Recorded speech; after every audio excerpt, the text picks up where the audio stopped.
Oke, selamat bergabung kembali dengan kuliah online bersama Andi Hermawan. Oke, kita akan lanjut dari video sebelumnya. Sekarang kita bahas mengenai metode model matematis perhitungan perkiraan waktu produksi CLF dan DLF. Kalau kita lihat bahwa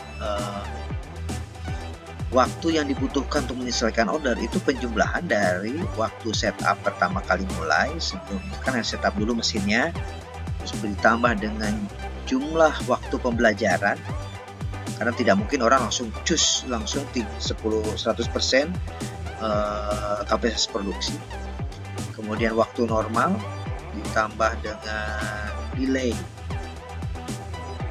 misalnya istirahat itu kan dianggap delay. Nah itu jadi T sama dengan ST tambah LC tambah N sama DY. Jadi kalau kita hitung ternyata kalau kita pertanyaannya N waktu normal itu berapa, jadi minus T NT N sama dengan T kurang ST kurung tambah LC plus DY kurung.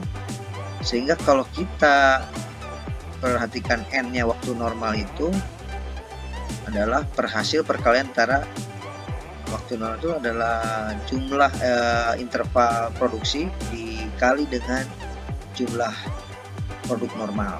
Berarti untuk menanyakan berapa jumlah produk normal itu I-nya nanti sebagai pembagi, sehingga rumusnya seperti ini. Kemudian itu baru kita tahu berapa jumlah produk.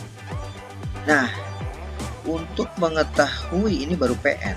Untuk mengetahui berapa estimasi produksi itu sama dengan PN atau ini yang tadi tambah waktu produksi di saat pembelajaran dikurangi estimasi dari reject berapa persen ya. Jadi nanti kalau kita ada contoh soalnya, contoh jika ada sebuah order membuat kaos dengan kondisi waktu yang dibutuhkan 7 hari dan waktu setup 2 jam dari jam 7 pagi sampai jam 12 dan istirahat 1 jam.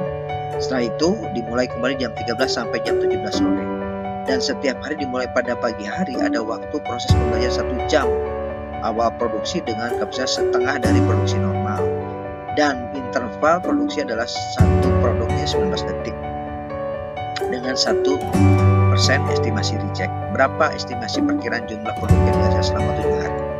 Jadi kita rumusnya adalah EP sama dengan PN tambah PLC kurangi IR.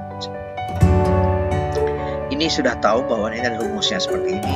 PLC ada rumusnya adalah waktu pembelajaran dikali jumlah kali produknya produk normal misalnya tadi CRC nya adalah persentase reject.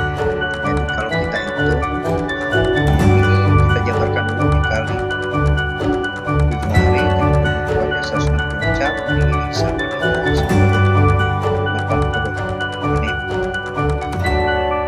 dalam 7 hari itu. Kalau waktu itu setup mesin 2 jam kali 7 hari 14 jam sama dengan 840 menit. Waktu pembelajaran ada 1 jam dikali 7 hari 7 jam 420 menit. Waktu delay berapa? Kemudian intervalnya 19 detik atau 0,3166 menit. Ceknya 1%. Jadi kita tinggal masukkan nilainya.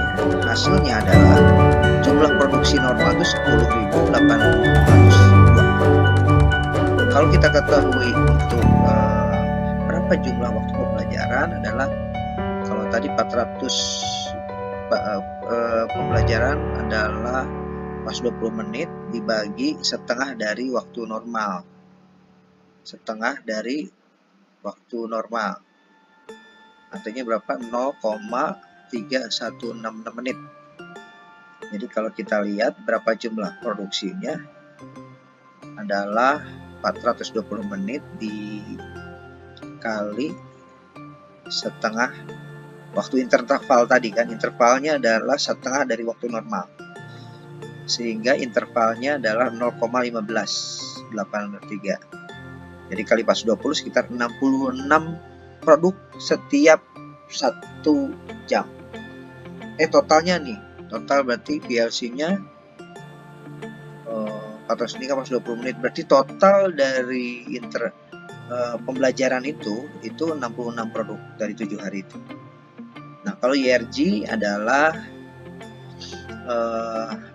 estimasi persentase reject. Dari rejectnya adalah berapa persen? Misalnya tadi 1% tadi ya. Jadi 1% dari 10.302 ditambah 66 sama dengan 108. So, jadi PLC ada estimasi produksi adalah sama dengan PN produksi normal ditambah 6 PLC waktu pembelajaran 66 dikurangi 108. Totalnya adalah 10.760. Berarti estimasi dari itu ada 10.760. Oke, untuk tugas 10 perencanaan pabrik, tugas pribadi ya. Nah, jika ada sebuah order membuat kaos anak sebanyak 5.000 pieces, berapa waktu penyelesaian produksi sebanyak itu? Dengan waktu setup 2 jam dari jam 7 pagi sampai jam 12 dan istirahat 1 jam. Setelah itu dimulai kembali jam 13 sampai jam 17 sore. Dan setiap hari dimulai pagi hari ada waktu proses pembelajaran 1 jam. Awal produksi dengan kapasitas setengah dari produksi normal. Dan interval produksi adalah 1 produk 10 detik dengan 1% estimasi reject. Berapa estimasi waktu dibutuhkan?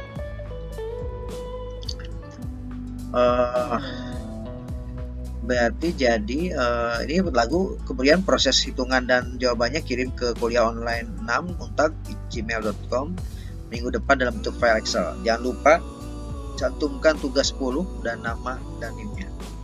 Demikian, terima kasih. Wassalamualaikum warahmatullahi wabarakatuh.